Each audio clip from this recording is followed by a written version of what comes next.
बिहार विधानसभा चुनाव का मतदान समाप्त हो चुका है। इस बार दोनों चरणों में मतदाताओं ने बम्पर वोटिंग कर एक नया रिकॉर्ड बना दिया है। राज्य में कुल 66.99% मतदान दर्ज किए गए हैं, जो पिछले चुनावों की तुलना में अधिक है।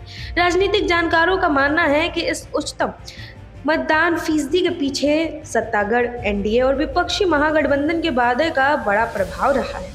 वहीं चुनावी रणनीतिकार से नेता बने प्रशांत किशोर की जन स्वराज पार्टी ने भी युवाओं को अपने भविष्य का एजेंडा दिखाकर मतदान के लिए खासा जागरूक किया।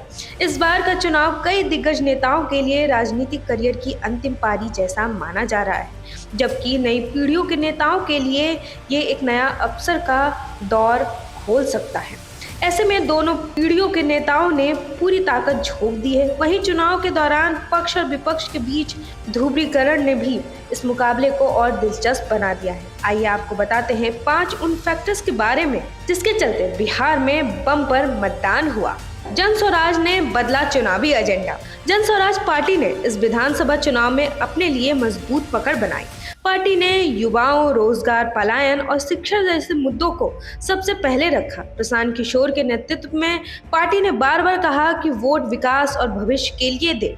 ये संदेश लोगों तक पहुंच गया और धीरे धीरे असर दिखने लगा। अब अन्य पार्टियों को भी अपने मुद्दों पर ध्यान देना पड़ा। रोजगार, नौकरी और पलायन जैसे मुद्दे चुनाव में सबसे ज्यादा चर्चाओं में आए और लोगों के मतदान पर असर पड़ा। विपक्षी घोषणाओं ने खींचा जनता का ध्यान। राज्य सरकार की घोषणाओं के बीच विपक्षी महागठबंधन ने भी अपनी सक्रियता दिखाते हुए जनता को कई नए वादे किए।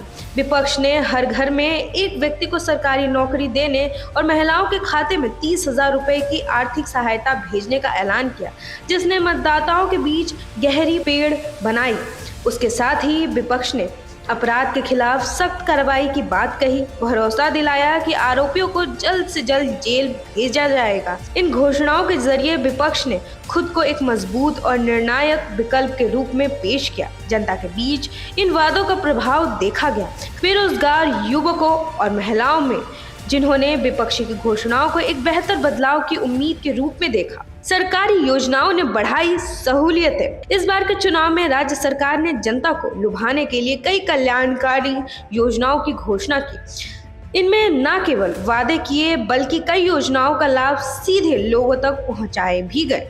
सरकार ने 125 यूनिट मुफ्त बिजली देने, महिलाओं को रोजगार योजना के तहत हर महिला को 10,000 रुपए की सहायता राशि प्रदान करने का निर्णय लिया।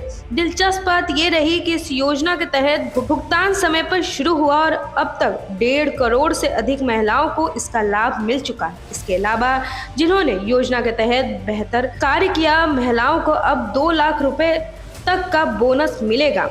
इससे उनकी कमाई बढ़ेगी और वो ज्यादा आत्मनिर्भर और आत्मविश्वासी बन जाएंगे। गांव में महिलाएं अब पहले से ज्यादा काम में हिस्सा ले रही हैं, जिससे समाज में भी बदलाव दिख रहा है। सियासी पारी का आखिरी दौर। इस बार का बिहार विधानसभा चुनाव कई वरिष्ठ नेताओं के लिए राजनीतिक सफर की अंतिम पारी साबित हो सकता है। नीतीश कुमार, लालू प्रसाद यादव, दिव्यांगत रामविलास पासवान की राजनीतिक विरासत से जुड़े कई दिग्गज नेता इस चुनाव में शायद आखिरी बार मैदान में उतरे हैं।